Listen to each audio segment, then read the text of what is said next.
All right. Hello and welcome, everyone. We'll get started in just a moment. Just want to give people a chance to get their audio preferences settled.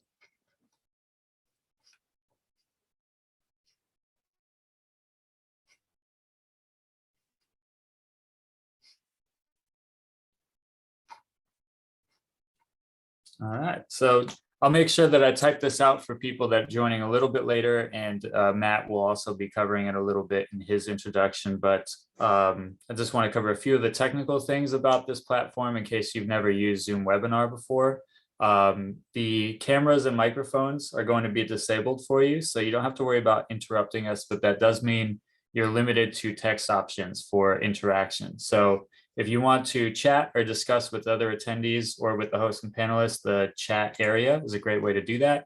Just make sure that you select everyone from the drop-down menu if you want to address everyone. For questions, we're going to ask that you use the Q&A button. You can ask those questions anonymously. You can view existing questions, you can like them, and you can add your own comments as necessary. It'll be much easier for us, given the audience size today, to manage questions through that format. So we do ask that you use that one. So without further ado, I want to hand it off to our host and moderator, Matt. Thank you so much, Mike. I really appreciate it. And good afternoon for many of you. I guess good late morning for those who are joining on the West Coast. And happy Wednesday. And thanks for, first and foremost, for deciding to spend a little bit of time with us today and the great panel that we've got lined up to talk about how registrars and enrollment leaders drive efficiency within their office, with really a specific angle around how that impacts their people and an eye on how you can reduce stress and reduce burnout. I'm going to share my screen briefly. Awesome. Whoops. You do all the things you can to prepare in advance, and then your dog barks to go out 1 minute before you go on screen. There we go. So I've got a great panel lined up for today, who I'll introduce more formally in just a second, but they are Adrienne Bricker, Bhavesh Bambrolia, and Robert Hornberger. And before we kind of dive into some additional logistical items, I do want to give a really big shout out, Mike, to you and the whole team at Acro for organizing this, for allowing Parchment to be a part of it. We very much appreciate being a part of the broader community. And personally, for myself, and I know many folks on this call will be there as well, we're really excited to get back to Acro in Portland in just a couple of weeks, and are excited to see you and many of your colleagues. So thank you again. Thank you. For those of you who haven't met me, my name's Matt Stinson. I lead Parchment's higher ed sales team, specifically working with registrars and their folks in their office on functions like transcripts, diplomas, certificates, something which we more broadly define as credential management. And as I mentioned, before we get into the gist of today, what would a webinar be without some bookkeeping and logistical items? So as Mike mentioned, phone lines are muted, videos are disabled, but don't take that as indication that we don't want to hear from you. We do want to get questions throughout this. Myself and my Parchment colleagues will be monitoring the chat, so please feel free to use that Q&A button at the bottom of your Zoom control screens. Ask a question. We'll do our best to weave them through the panel discussion we have, and then also have some time at the end of the conversation for questions as well. Also, if you have ideas about what other topics you want us to talk about, Parchment also hosts a bunch of webinars outside of the Acro universe, and also do several with Acro jointly. We want to hear from you. The best way to do that is by emailing us at info@parchment.com. As well, if you want to stay in the loop on future webinars like this that we might run, you can go ahead and subscribe to our blog at parchment.com/blog, and we will give you notices, and oftentimes we'll post answers to questions that come up on webinars like this. As Mike mentioned, this is being recorded. We're going to distribute it afterwards, so if there are folks in your office who couldn't join but wanted to, you'll be able to get that over to them. So now I will go on and introduce the great panel, and I'm really just so excited. There's a ton of years of cumulative experience on the panel folks who have worn multiple hats, worked in multiple institutions, come with just a lot of expertise on this idea of running registrars' offices with an idea of efficiency and reducing stress and burnout. First and foremost, we have Adrienne Bricker from The Ohio State University, where she is the university registrar. Hi, Adrienne. Adrienne spent nearly 13 years of experience in large urban public universities. She's also been quite active in ACRO through committee and work group leadership and presentations at conferences. She holds her BA from Point Park University, an MS-ED from Baruch College, and an EDD from Northeastern University. And I believe we just recently earned the moniker of Dr. Bricker. So Adrienne, congratulations and welcome. Thanks so much. Happy to be here. Next, we have Bhavesh Bambrolia, who is a university registrar at Temple University in Philadelphia.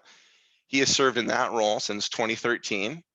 And Bhavesh's office at Temple supports students, both current and former, faculty and staff across all of Temple, which is 17 schools and colleges at the university, including Temple University, Japan, and Rome. So they really are a global enterprise, and Bhavesh supports a global office. Welcome, Bhavesh. Great to have you. Thank you, Matt. And finally, we are joined by Rob Hornberger, who is the Associate Vice President for Enrollment Management and Services at Missouri State University. And he's been working in higher education for more than 20 years, most recently prior to his current role as the registrar at Missouri State. Rob oversees the coordination and implementation of the university's strategic enrollment management plan and provides executive leadership to a couple of different offices: admissions, career center, enrollment services, registrar, scholarship, student financial aid, and veteran student center areas. So I guess more than a couple. Thanks for being here, Rob. Thanks, Matt. Good to be here. So whenever I do one of these things, no matter how many times I do them, I always get a little bit of the butterflies, a little bit of nerves, even though I'm just in a room in my house speaking to nobody. I know there are some people on the line watching. And what helps me is to just start talking about anything, not the topic at hand, which we'll dive into in a second, but a little bit of an icebreaker. And so I would like to ask each of you one of these icebreaker questions. I'll start with you, Adrienne. And I'm curious, the question that I will ask each of you is, if you had a superpower, what would that superpower be and why? Great. I think my former answer would have been super speed, but my current answer is the ability to stop time. So it's like the inverse of that. I think the purpose of that would be not to suddenly become more productive. We're here to talk about burnout, but we'd have more time to like relax and read and like take care of myself. So that's my superpower. Gosh, I love that idea. I haven't even like contemplated that in the universe of what superpowers could be. That might change my answer in the future. Rob, how about you? If you had a superpower, what would it be and why? I don't know if this fits within the definition of superpowers, but I think it would be cool to know every and all languages that exist. So I could engage in a conversation with anybody, understanding what they're saying and being able to communicate and engage effectively in that conversation. That would be awesome. I often find myself in situations where not knowing a language is really limiting. I mean, travel for one, but yeah, as we get more diverse as a country, for sure. That's awesome, Rob. I think that counts, adding it to the list. And Bhavesh, finally to you, how about it? What superpower and why? I would say manipulate matter and energy. I think that that would allow me to stop time, go forward in time, go anywhere in time, learn any language, do just about anything. I love it. You're like when a genie says you get 3 wishes, your first wish is a wish for 1,000,000 wishes. You've contemplated this in the most broad sense to give you the greatest power. That's excellent. I love all those answers. I think, Adrienne, I'm kind of like closest to you. I think about it in terms of time travel, only just because I would love to get, from here to there so fast. But I think stopping time is and Bhavesh take it even further, manipulating matter and energy, I think scratches that itch. Fun. Well, thank you for indulging me. That helps shake off some of the nerves that I always bring to these. Let's transition now to the topic at hand. And I want to contemplate this topic in 3 broad categories. One, just thinking a little bit about kind of what's changing in the office of the registrar, more broadly, what's happening in higher ed and how that impacts registrars and enrollment offices. 2, how do those things impact the people, the processes, the initiatives that you're running in your office? And 3, how does technology help hurt that strategy and that initiative? So that just give folks a little bit of where we're headed. Adrienne, I'll allow the honors to you to kick it off. If you wouldn't mind sharing a little bit, from your background, you've been at Ohio State, the Ohio State University, got to get the in there. You've been at the University of Minnesota. Talk to me in that time frame, like what's changed in the role? How is what you're doing at Ohio State different than what you were doing previously? And unpack that a little bit for me. Sure. I think that the institutions are quite a lot alike. They're very large, decentralized public institutions with multiple campuses. So there's some similarities there for sure. But I would say, in terms of what's changing among institutions like that, I think especially as we look toward the demographic cliff that's going to be happening among our high school graduates, and other changes to the types of learners that are going to be approaching our institutions. There's more and more attention being paid, at least right now, especially in the state of Ohio, to workforce education and alternative credentials beyond just bachelor's, master's, PhDs, and even certificates. So we're really starting to look at what does scaling up look like for Ohio State in the online space and in the non-traditional credentialing space. And with that comes something that I've been thinking about a lot, which is how do we store and make available and record those credentials in a way that these learners who are experiencing our universities now know that they can come back to the university and retrieve that credential and or own it themselves. And so it's a large, big, scary thing to think about because right now our non-credit offerings are so decentralized, and I expect that that's probably similar at a lot of institutions. Mm-hmm. But I think the learner of the future is not going to expect that they should have to be the ones to differentiate between those 2 types of activities. Awesome. So in other words, as there's a lot of things driving it, you mentioned demography and just the student population and the demands of those learners. But the end result is we're diversifying and scaling up non-traditional academic offerings and the modalities in which we're delivering them, contemplating online.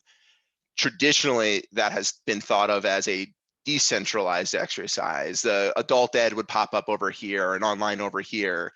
But if I'm a 21st century learner, the Ohio State is Ohio State, and we need to really think about how can we design a integrated experience for that learner.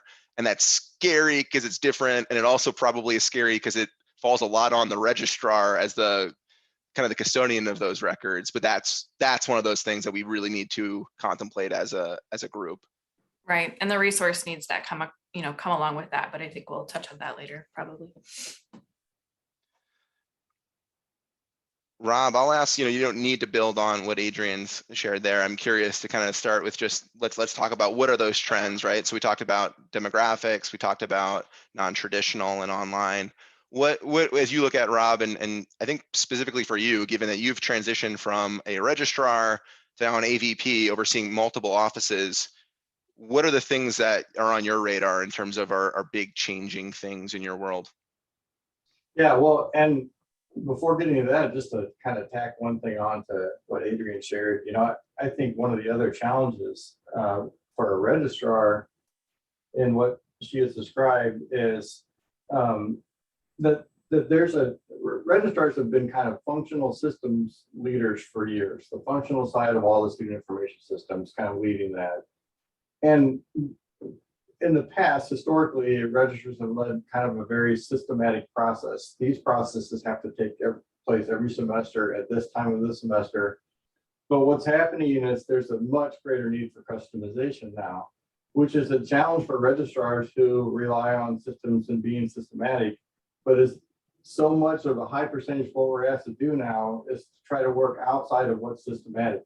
So create new special parts of terms to accommodate for different deliveries of courses and, all kinds of things like that. So just the need, special enrollment groups, we want to work with this hospital down the road, and for their nurses who want to advance, we've created this health program. So now we have a special group that we have to register differently, and their maybe fees are paid by the hospital than by them, things like that. So it's that customization that is outside of the regular systematic process that I think is a challenge.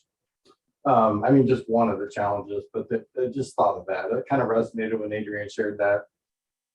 To your question, thinking kind of out of an enrollment lens, having moved from registrar to an enrollment manager role, we've been hearing the last few years a lot about the changing landscape in enrollment in higher education. Really, even pre-pandemic, this was kind of coming along. And some of the things that we're looking at is, for most of the country, declining population demographics. So we've got a smaller set of students graduating in high school. From high school, we see the 2025 demographic cliff a lot of states are dealing with. Along with that is not only a decline, but a mix in our population of students by age, by race, ethnicity. So how does that change the way we recruit, the services we provide, the types of programs we offer, so forth? The delivery of credentials and classes, what mode they're delivered in, what time frame, what it takes to meet those degrees or credentials. Funding is a challenge. Most schools have challenges with state appropriations being cut. If enrollment's declining, revenue being generated by the university is declining. So dealing with a lack of funding, which is creating other things. Staff not being able to be paid as well as they need to be, a declining workforce. We've got kind of that great resignation going on now. So the economy. Typically, you don't like to say this as an enrollment manager, but it's true. Typically in the past, when there's been a recession or something close to that, that typically helps with enrollment, because you've got a group of people going back to school. Our economy is fragile right now, but that could be a direction we're going. And then the last thing I would say, and there's more we could talk about, but it's that whole concept of the value of a degree. And the challenge of, and now another component of that is minimum wage increasing, and so students can go get a job right out of high school where it looks to them like they're making good money, and they don't maybe realize the short-term view of that and the value of a degree longer term, but they just go take the job, and then sometimes it's harder to get that student back into school.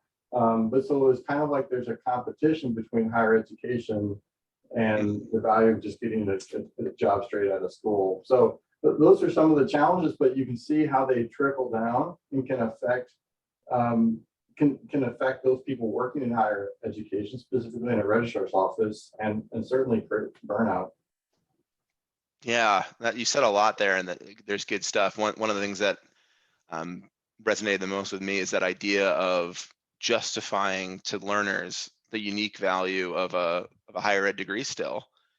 And people talk about that wage premium that you get from getting a 4-year degree or even an advanced degree, and that's been tightening over time, which is concerning. And I think as more non-traditional players, a lot of corporate folks, Google and Amazon, get into the game of upskilling and training and waive their requirements for a degree, what impact does that have? I think that circles back to a lot of what Adrienne talked about in terms of having really responsive programming and having non-traditional short-term certificates delivered in modalities that make sense.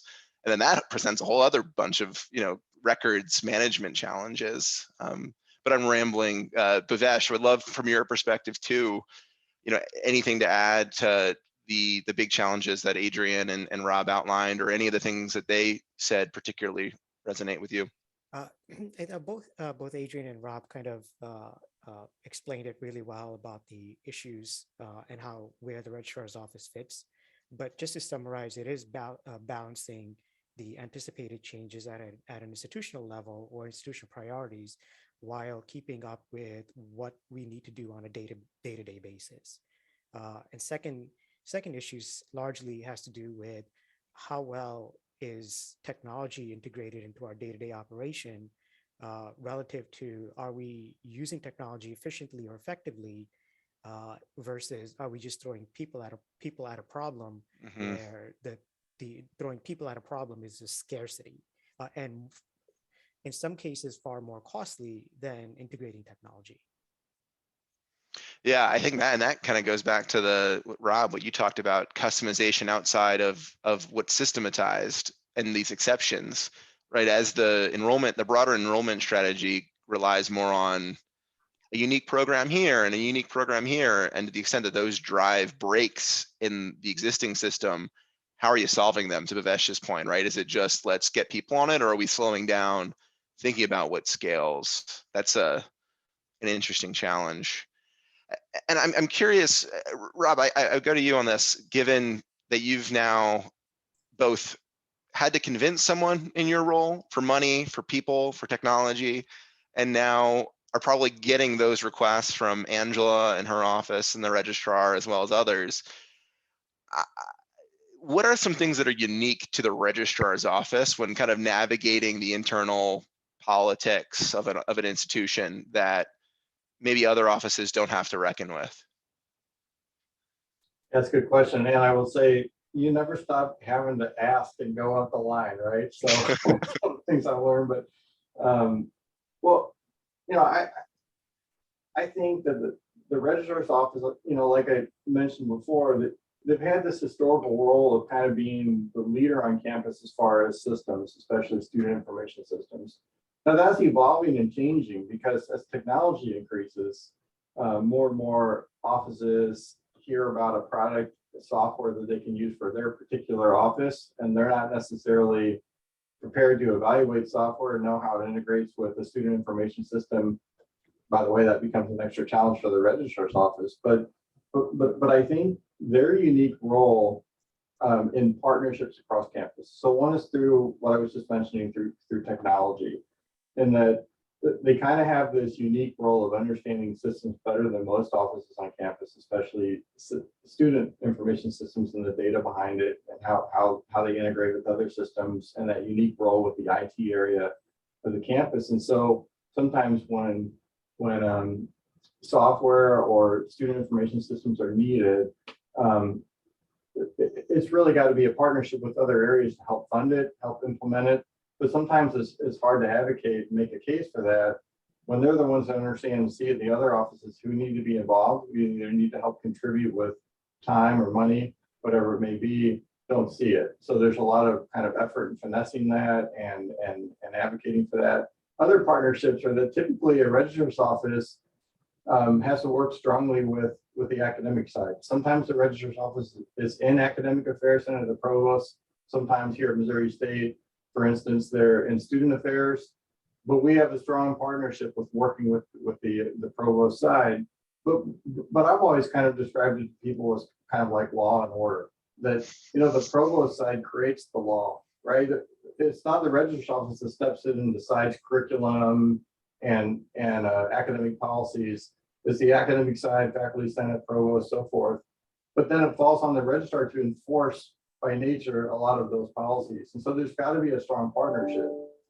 But again, that partnership, I think there's a lot of parts of the university that don't understand even the need for that partnership in the first place.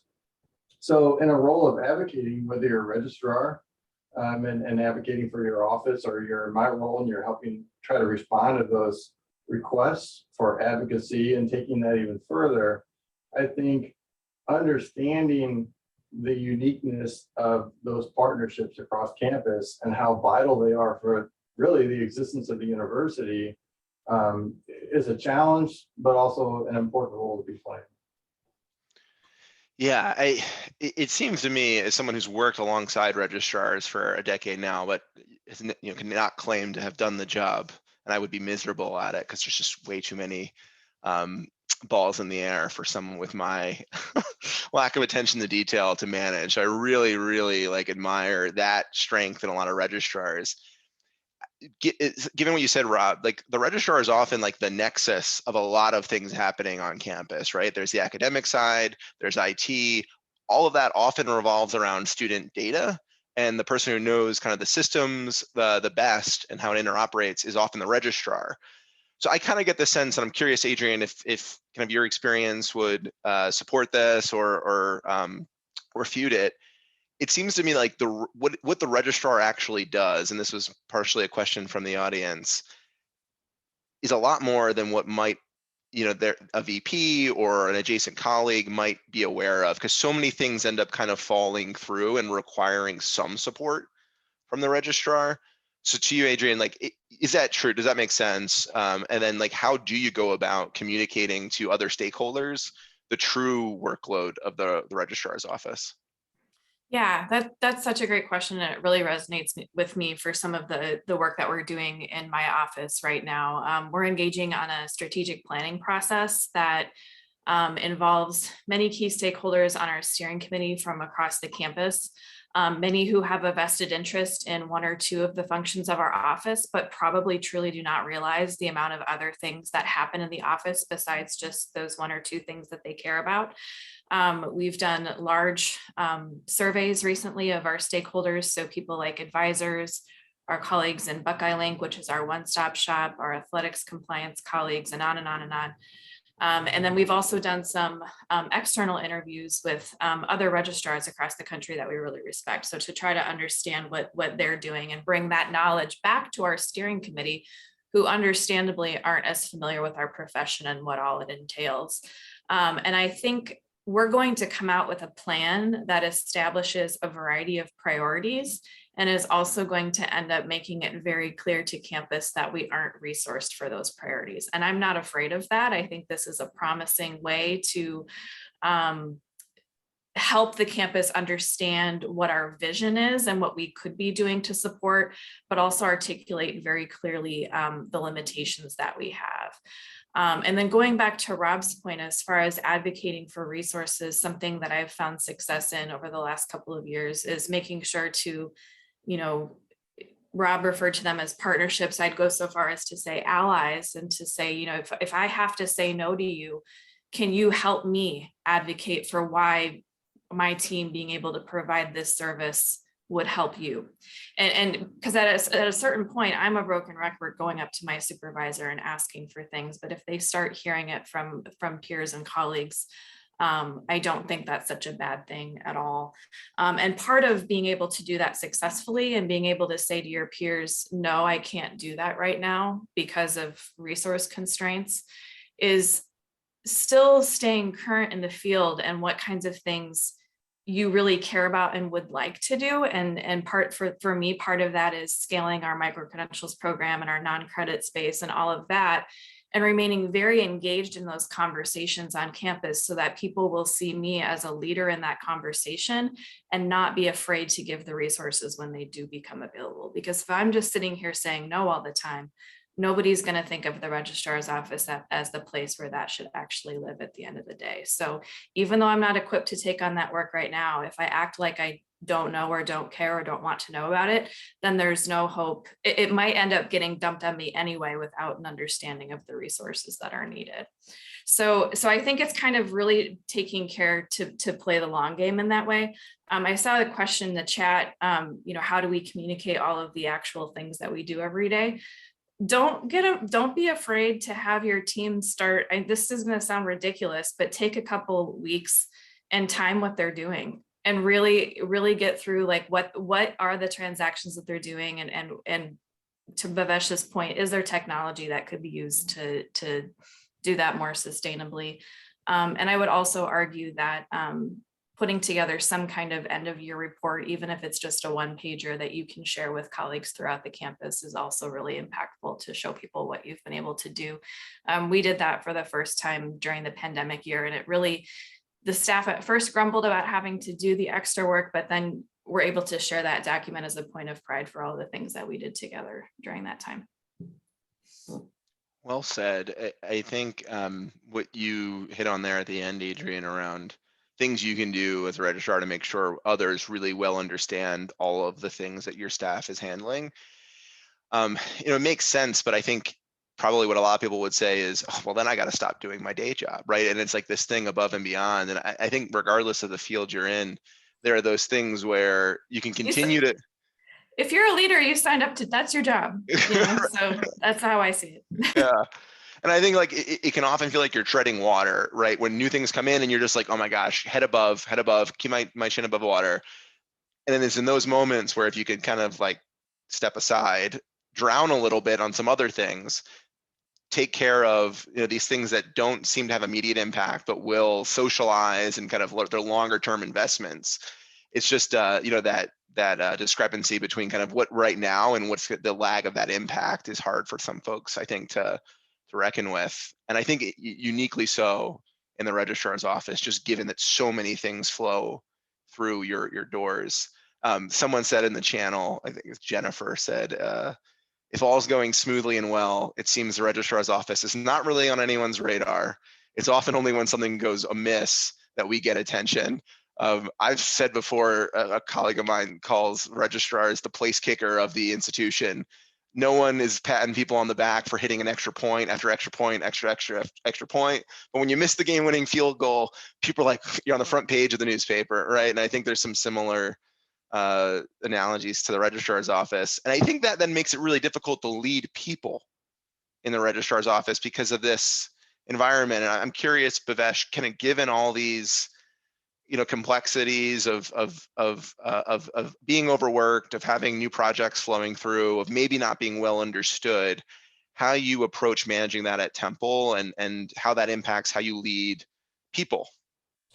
So we were, I would describe it as a crisis moment, right? So this is sort of like every registrar's office where you have a moment of realization that all we're doing is operating in a crisis mode.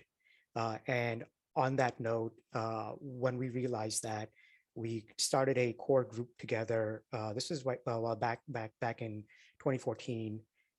We started a small group. We call ourselves the Jedi Council. We started meeting every Thursday, and we started looking at how do we address each of these issues. But it really wasn't. It wasn't the purpose of it. Wasn't really wasn't something that we weren't really looking at one particular process, but it was a very long-term intentional strategy. And that strategy was to get out of the business of processing transactions and get into the business of managing the process. And so thereby what we wanted to do was flip our office from the ones that actually does the work to the ones that actually manage the technology and the process that empowers the initiators to do the work. So whether it's the advisors or the students or the faculty or the other administrative staff. That's number one. Number two, use technology as the main driver, as the solution rather than the people. So when we had an opportunity to pursue this strategy, we did not have the resources within the office. So when we had the open positions that we had, the administrative support positions that were open, we had to funnel those into technical roles. So now we have I would say about a quarter of our staff is technical in our office, and we have the rest is administrative support. And so now the main goal is to kind of understand, yes, we have problems today, but if we plan for an optimal and ideal solution of the tomorrow, the problems of today will just go away. Love that. Love that. And I think that hits on this idea of, and Adrienne, you said it, as a leader, part of what you do is not just managing the here and now, but having an eye on the future. And that is hard. A lot of people think that you get to be a leader and it's this easy, hey, you made it, great, things are, it's hard. It's often a lot harder. They're really challenging. One of the things I think when it comes to the registrar that I have found from working with colleagues is going and securing budget. Someone told me the other day when we were talking with them, anytime I go ask for money, she said, more money than what we currently have, especially in this climate, people look at me like I've grown 3 heads. I'm curious, Rob, how were you successful as a registrar in making the case and how do you see people being successful in going to go ask for more money, especially when, like as Bhavesh put it, it may cost a little bit more upfront, right, in terms of technology, but it's going to be a longer term, more efficient play. How do you think about that? I mean, I think there are some similar challenges with most schools, but then there are certainly probably some differences in how schools are structured and where the money sits and so forth. So this can vary a lot, I think.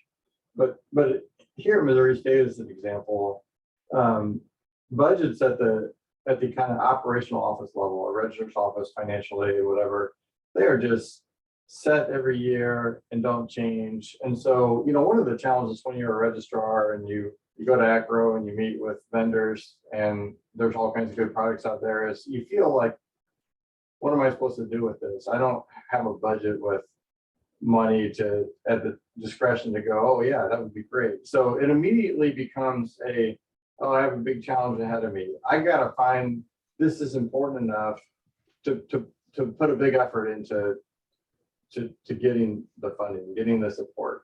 And I, by the way, I tell a lot of friends who work in private or corporate world who don't understand some of the things we do in higher ed is, when we're trying to do things, we're moving a giant cruise ship. We're not turning a little rowboat. And so these things take big efforts to turn the cruise ship, right? So in that analogy, typically what it does is, or what it requires is kind of that finessing, that relationship building. You've got contacts from across campus, and you figure out how to start advocating for what you need to do, getting buy-in from those other leaders that can have more of an effect. So again, at Missouri State as an example, we have what's called cost centers, and those cost centers is where when there's discretionary money, where it sits. So Registrar's office at Missouri State is in student affairs. So, one of the initial ways at Missouri State to try to get funding would be to go to our vice president, who has some one-time money, and make a case. And then that vice president has to determine, can I allocate one-time money for this versus this? And then there's contracts that require ongoing money as well. And so where do you generate additional money going into the budget that's going to cover this beyond initial cost for 1 year? But more recently, I've been creating kind of alliances between areas and also people that report to the president, because ultimately our president is the one that can help push something through. And I'll take, say that our CIO, who has a good understanding of the use of the software and how it can be helpful and efficient and so forth. Of course, our own vice president, maybe the CFO, and start working on advocacy and buy-in. And so recently, some of the purchases we made, and this is a little bit outside registrar, like a CRM for the admissions office. What we've done, instead of our traditional route of going to a cost center, student affairs, and saying, hey, do we have extra money we can pull from here? And all I'm doing is pulling from other offices in student affairs that now can't tap into that, is working with the CFO and the CIO to help advocate for the concept of, let's just centrally fund this more so that we're not robbing from other offices, but as a university, we're centrally funding this into a technology budget or whatever it may be, so that funding sits on top of our operational budget. It's not been the way we've traditionally operated because, quite frankly, it's usually just, typically we're in a budget challenge kind of all the time, so you don't know where to go. But all that to say is that it's kind of like what you were saying earlier, that it's taking the time to do the things you don't have the time to do that really matter as a leader. And I will tell you that most of the things I feel like I've had the most accomplishment in something are those things where I've stopped and done that and advocated for something, and down the line, that's been really helpful. It's kind of something I've been able to put in my back pocket. What's the same thing? Relationship building, professional relationships across campus, and so that you can go to these people and help kind of build a team of advocating for that funding. Now, I started out by saying, funding can be a lot different at different universities. So that's kind of a Missouri State example, but I would think it's similar to some other schools. But that's been my experience in how you have to do it. And there's nothing really black and white or magic about that, but a lot of it, I think, is some of those soft skills, learning about the culture of your campus, the budget, the people, kind of how you finesse things, how you get buy-in, and growing on that. I want to get Adrienne and Bhavesh's comments on the budget challenge in a second, or to see what they have to add. I've been setting little timers to keep myself on task. But just I just want to clarify something you said, Rob. So if I'm understanding, the way that you used to contemplate this was more of there's a budget, there's a pie that we have to choose from. When I'm advocating for a project, we're all going after the same amount of pie, but I might take someone else's slice and try to use it. And now as you're thinking about projects, it's a little bit slower, but you're thinking about building a business case with the CFO and top executives from the university involved to say, if we do this, this is the outcome of that. And then that could self-fund it and go get and kind of get a bigger pie. Is that summarizing that accurately? So I want to make sure I Matt, you should have understand. answered your own question because you said it better than me. No, not at all. Yeah, No, I just, you articulated that well. Yeah. okay, interesting. Bhavesh and Adrienne, do either of you have items to add around kind of the challenge of budget in the registrar's office? No, just real quick, I would just say that like you have your person that you report to, but as a registrar, like I pretty much feel like I have a dotted line to like a billion people across the campus, and I feel like that's the right way to be in our type of operation. So I just as much report to the associate dean in our College of Engineering who needs something from me than my current boss. And so I think like just to build on what Rob was saying, building those relationships and being, sharing what's going well in your office and the partnerships that you're able to create together, but also being really transparent about what some of your challenges are so that when you do need an ally or when a creative idea to partner on some new initiative that they have comes along, that they think of you as somebody who would be a good support to that. And often if you're asked to support that, you can then open up the conversation more transparently about budget without it being the first time you're ever meeting that person and asking for money. Great thought. Bhavesh, as you go to answer two, maybe you could work this answer into your thought as well. I'm gonna give you a tough challenge. Angela's asked if you could revisit. So maybe answer the budget question, and then there's a follow-up question around your office's structure, particularly around that idea of moving from transaction-based to more focused on processes and software. What do those people look like? Do they require more advanced degrees? Are they advanced, more expensive folks? So two-part budget, and then talking more about the structure of your office. Sure. So from a budget perspective, Temple University is decentralized, and we're on an RCM budget model. So our budget comes from the various schools and colleges. And so the way I look at it is that they're funding my operation, and I need to deliver value. So every dollar that I get from them, I need to deliver $1.25 in value. And so that's how we look at in terms of spending money, being very careful and making sure that every dollar that we spend delivers that $1.25 in value, and that value is tangible. It's tangible, meaning that others within the university actually see where our money is being spent. So, for example, when we transition to parchment for our digital diplomas and going to parchment with the CLR, that required a shift in budget and additional funding, but the schools and colleges actually know where that money is being spent and how that money is being spent. So the value is really being delivered to their students through our initiative. And so one way to think about asking for money is not just from the perspective of what it does for the registrar's office, but what does it do in terms of the institution as a whole, and how does it, and looking at it from a value perspective, is how does it deliver the value that is not being met without that particular initiative. Totally helpful. Makes a ton of sense.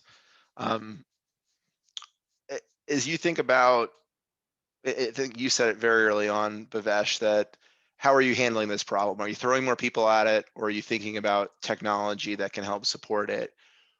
Talk to me just a little bit about how you contemplate like your tech stack in your office, how those things integrate with one another, and Sure.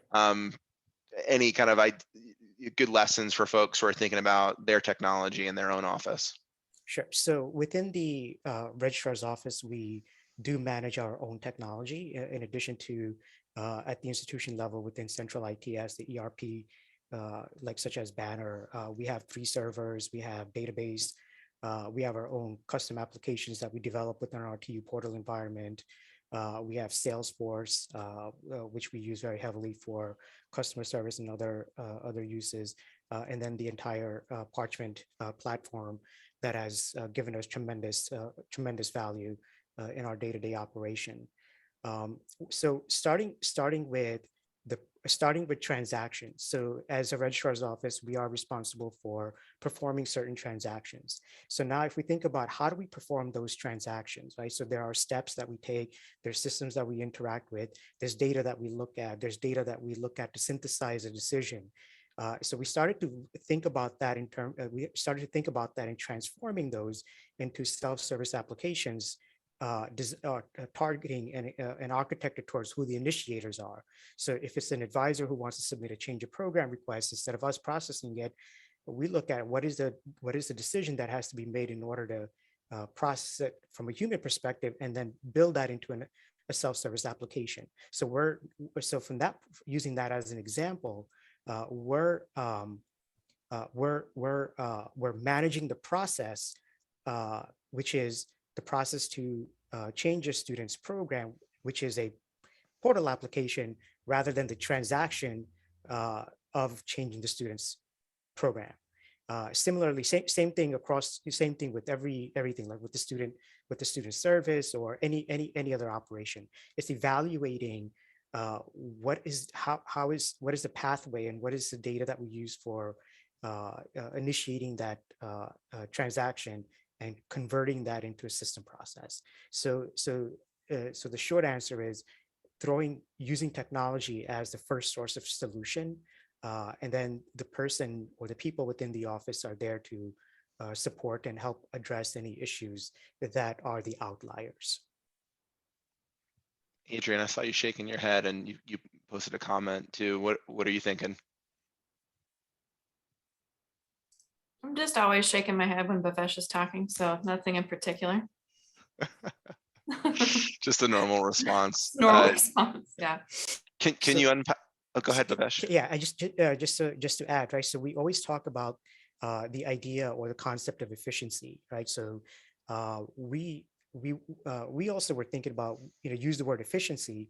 We took it one step further and defined efficiency as reducing time to process a transaction by 80%, or reducing decision-making time by 80%. And we can measure that. And we can measure that by looking at the data that we generate within our process. So yeah, and focus there on measurable things. You said that a couple of times in terms of measuring your efficiency, measuring and quantifying the value back to the colleges. Those are all important aspects. Rob, you had said something a couple questions ago around if you're popping around Acro and you breeze through the exhibit hall, so many new vendors popping up, right? And I am continuously amazed at the investment that is going into education technology providers across, teaching and learning, to administrative functions, to admissions. How do you kind of filter through all of that and figure out, yeah, this is something that is worth my time and exploring on? How do you begin that thought process? That's a really good question. Just to kind of bridge on what Bhavesh was saying with this question, I think the other thing we need to be thinking about regarding registrar's offices and being prepared appropriately for technology being used in those offices is some strategic planning on staffing. Something that when I was in the registrar role here that we started doing years ago was creating a strategic organizational structure plan that said, this is what we look like now. These are the positions we have. What do we see that's evolving? And a lot of it was technology based. There were other factors that were obviously that we talked about earlier, but a lot of it was technology that was changing. What roles do you need in the office? How do we serve students differently? How do people do their jobs differently? And if we just sit here and don't plan for these changes, one, we're not going to capitalize on attrition. So when people leave, then if we just post a clerk position again and we don't need a clerk, in the old days, then we're going to hire another clerk when we need somebody who can help troubleshoot systems or whatever it may be. And so, I think being strategic and looking at your organizational structure and how to plan for what's coming is important to do. And I think within that plan needs to be flexible itself. So today I say, hey, if these positions are vacated next year, I think we need to look like this instead. But in 6 months from now, I might need to change what that looks like because how much technology is changing the systems and so forth. So I think that's a piece of getting to what Bhavesh was saying, because you set up your office to be staffed appropriately in the first place to then be more efficient. So then kind of that bridging to, what do you do with all these different vendors and software options out there? I don't know that there's a great answer to that, but what strikes me is I think really knowing yourself, meaning as an office and an institution well, knowing what your strengths and weaknesses are and what's needed, and also having created those alliances to help, knowing what you can advocate for, where you can get help. So, and quite frankly, sometimes you just kind of have to know what to not pay attention to as well. And Matt, probably as a vendor, you don't like to hear that, but there's so much of it now. You have to do that. But if you totally turn it off, then you miss some strategic partnerships you probably need. So you can't do that. But so as an example, here at Missouri State, our curriculum management tool and our catalog tool are not the same tool. They're both kind of homegrown. The catalog tool, we use a web content management system that we've set up to house the catalog, and we use that as a system to tweak it every year. The curriculum management tool is Banner's workflow that we've used right now. But we're in a position where we're just seeing some things come down the line. One, our web content management system is changing to where it might be the appropriate time to change and purchase a comprehensive curriculum management system that hosts the catalog and the workflow process for curriculum change. And so one is like seeing that, hearing the conversations taking place and seeing that there's a possible need for that. So kind of identifying that. Two is, okay, I've done some things like planted some seeds like in our provost staff meetings and so forth. Like Adrienne, there's a bunch of dotted lines. Nothing resonated more than what Adrienne said about Registrar has all these dotted lines, right? So I'm in student affairs, but I go to provost staff meetings, I go to academic leadership council meetings. So I've been planting seeds that I see this coming, and that this is going to have to be a partnership. Because again, right, it's that law and order. So the law side is going to decide how we want to do curriculum, how we want that workflow to work, what system's going to accommodate for that. But the order side, the registrar is going to be the ones running the system and helping the system enforce that. So it's got to be a partnership. So I got to start building the fact of getting buy-in here, that one, people accepting the fact we're going to have to maybe get a new system. And then two, people understanding that 6 months from now, when we come back and say, here's maybe the system we want, they can help advocate for it and support it. And then it goes, extrapolate that out to, all right, now I'm going to things like ACRO and so forth, and I understand a need we have. I can focus some of my time in looking at what's out there in that particular part of the vendor section of ACRO, so I think a lot of it, to summarize, goes back to one, having a prepared staff, two, seeing your needs, three, advocating well, getting that support, planting the seeds so your partners to be on campus are ready when it comes, and then four, making sure you're going out there doing a good job evaluating products. Awesome. I appreciate the depth of that response. I know it's a challenging thing. I think one of the things you said there too, that you said might I not like to hear, but I think it's totally the truth of the matter. You can't be all things to all people. You can't do all things at once. It behooves you to focus on, one or two things, which means shutting off conversation channels to many other people, which is totally fair. You can only turn the cruise ship so many times, Matt. Exactly. Yeah. With a couple of minutes here left, I would love to conclude with this idea. We talked at the outset of what's changing across higher ed and how's that impacting us. We talked about people, we're talking about technology. With regard to technology, there seem to be so many buzzy items out there, whether it be micro-credentialing or student self-sovereignty, distributed ledger, blockchain, comprehensive learner record, artificial intelligence. I'd love each of you to briefly, in thinking about all of those things that have been changing and where we're going.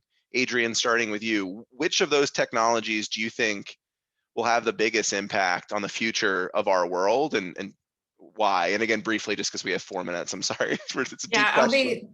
I'll be so fast. I don't think it's any one of them uniquely. I think it's us getting out of the mindset that any one system is going to solve all of our problems. I think we're heading toward a world where we're going to need an ERP or an SIS, which is basically just becomes a database where we store all of our data.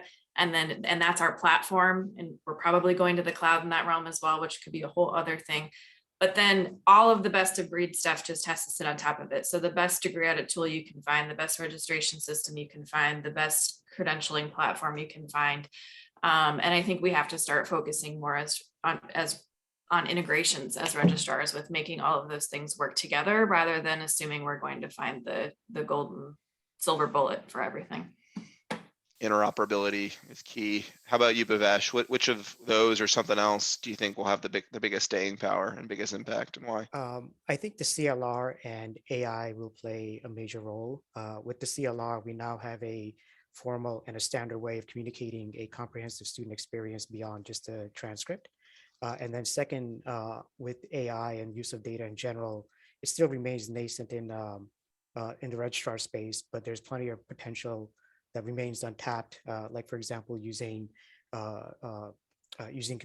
computer vision technology for image processing or transcript processing, or even identity verification, intelligent chatbots to help augment customer service. So I think that will help go a long way in terms of operation. Awesome. And Rob? Adrienne and Bhavesh said it well, so I just throw real quick at another angle, and that just the importance of the partnership between those of us in higher education and our vendor partners. And this is something I've appreciated about Matt in particular, is we've really been able to kind of hash out some differences and talk through those and come to a good place. I think it's helped us both grow and learn. But I really think it's important for higher education to be able to drive where we're going in technology.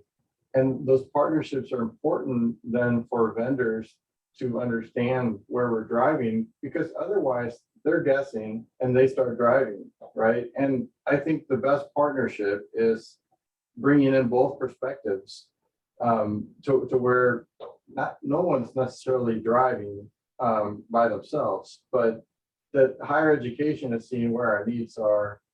Vendors are listening to that, and then being able to bring in a market perspective on maybe here's how you get there, and that partnership working together. Awesome. Could definitely agree with that. Adrienne, Rob, Bhavesh, thank you for the time. I know it takes more than just the time on this to participate in these things and thinking about the topic. So we really appreciate it. Mike and the team at Acro, thank you so much for putting this together.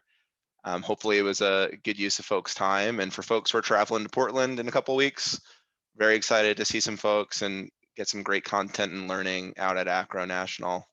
Thanks, everybody. Have a great rest of your day. Thanks, everybody. And just for your information, you can access the recording in about 30 minutes or so using the same link you used to join this live session, or you can just go to the webinar event page and re-register, and it will be available on demand. Thanks so much, Mike. Bye, everybody. Bye, thanks.